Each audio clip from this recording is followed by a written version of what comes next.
po tayo. Isang magandang araw, isang masayang araw na naman po ngayon. By the way, I'm Joseph Akain, no? Kung hindi ka pa nagka-subscribe, napaklik ka, napadaan sa channel ko, no? Hindi sinasadya.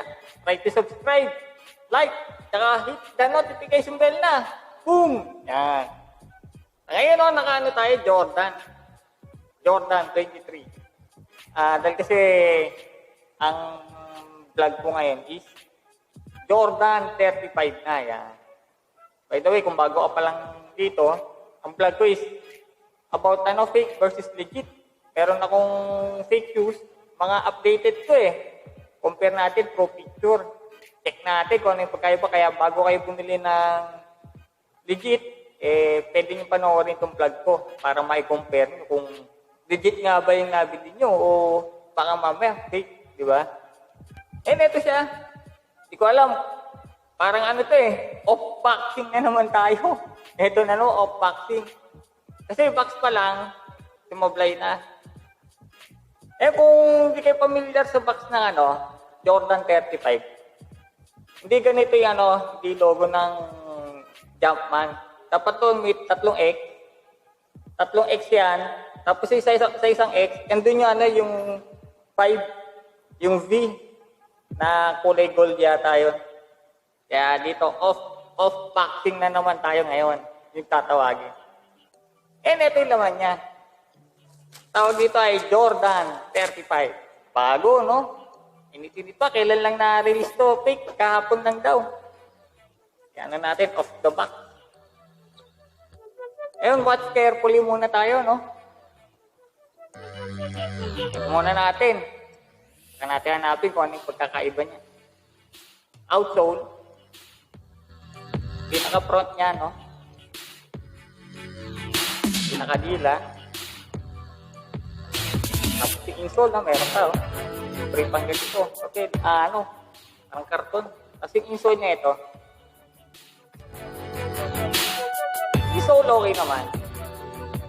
Marami yung pagkakaiba to Siguro, check natin kung ilan yung makikita. Una-una itong dila. Pinakatang. Dapat to medyo naka-emboss na konti. Tapos itong Jordan, medyo lubog. Check nyo sa picture. Dapat to medyo naka-emboss. Yan yung hindi nakuha Yung pangalawa, mayroong stitches dito na kulay dilaw. Siguro nakalimutan o baka hindi talaga hindi talaga nilagay para malaman na fake. Yan. Dalawa na, Ito, saka yung dito. Tapos bukod doon, yung iba parang quality na lang. Quality na lang halos yung yung pagkakaiba. Tulad nito, yung quality nito, dapat to may pagi. Ganda lang dito, ito may foam na, Yan, may makapal yung foam niya.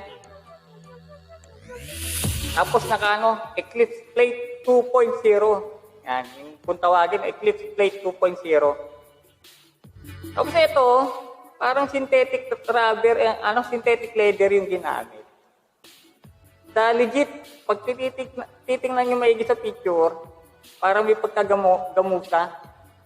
Yung leather niya is, iba yung leather dito. Ito makinis Yan, check nyo maigi. Makinis masyado yung pagka-leather niya. Pag legit kasi, parang medyo balat ka na may tila-tila na konti. Kumbaga parang gamusa ng konti. Ito, synthetic talaga yung pagkagawa niya. Kaya yun yung pagkakaiba niya, ingat kayo kung, ito kasi ang presyo lang ng fake is around mga 1.8. Yung mamaya i-offer ko sa inyo ito ng 8,000 na hindi nyo alam. Yung pala fake shoes, di ba? Laki ng diferensya. So far, okay naman. Di ba kung wala kayong budget, siguro baka pwedeng pagtyagaan to. Check natin ngayon on fit. Kung maganda siya sa paa, meron nga bang zoom? Ngayon dito kasi ito, kita nga yung zoom dito Yung zoom air Check natin kung mararamdaman natin yung air zoom niya, On fit. Ayun, halos tatlo. Ito yung pagkagamusan, ito wala Talagang synthetic leather lang. Kasi ito kailangan naka-emboss. Kasi yung Jumpman, lubog. Tapos yun nga, yung stitches. Kulay yellow. May yellow stitches yan dito eh. Yan. Tatlo, no?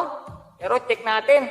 Yung iba kasi ang habol, eto eh. Kaya tanong, kahit ba fake yan, may spike pa, di ba? Yun lang naman yung habol ng iba eh. Yan, check natin. On fit. Eto na.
Ayun, no?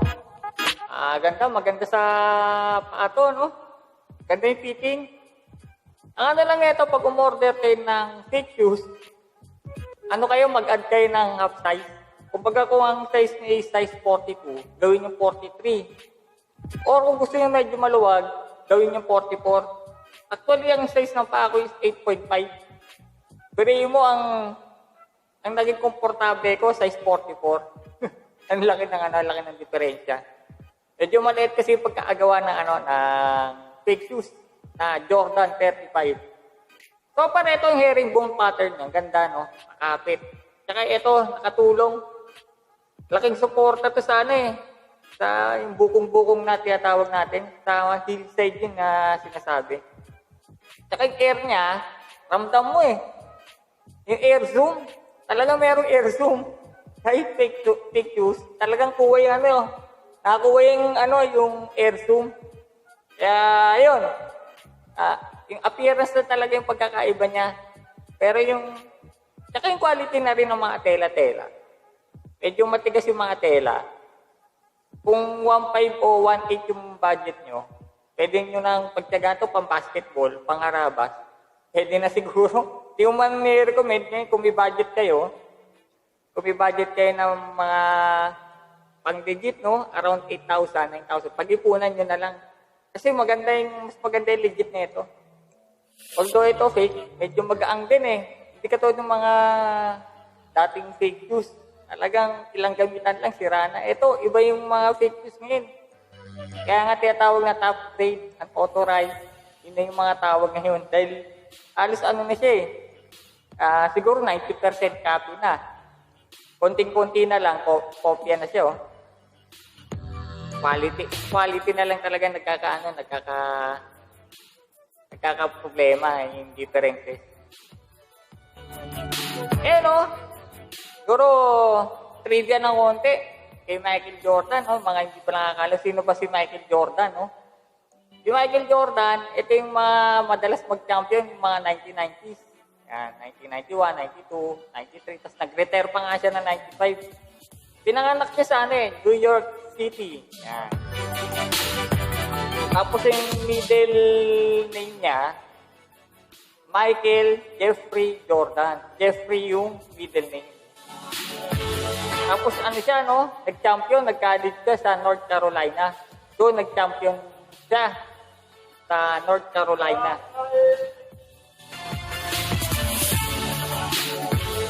Tapos yung bago siya pumunta ng Chicago Bulls, yun nga. Pangatlo siya sa mga overall pick. Hindi pa siya naging number 1 nun. Pangatlo, no? Pero siya yung talagang sinuwerte. Naging greatest of all time. Siguro hanggang dito na lang. amo ng joke time, baka magalit na kayo. Kailangan related sa mga ano, no? Sa mga basketball, NBA, yung dapat yung mga ano natin binibigay. Kaya at least ngayon may mga nalaman kayo, no? Take note nyo na lang. Baka matanong ng teacher nyo eh. At least meron kayong maisasagot. Till next time. 1 point!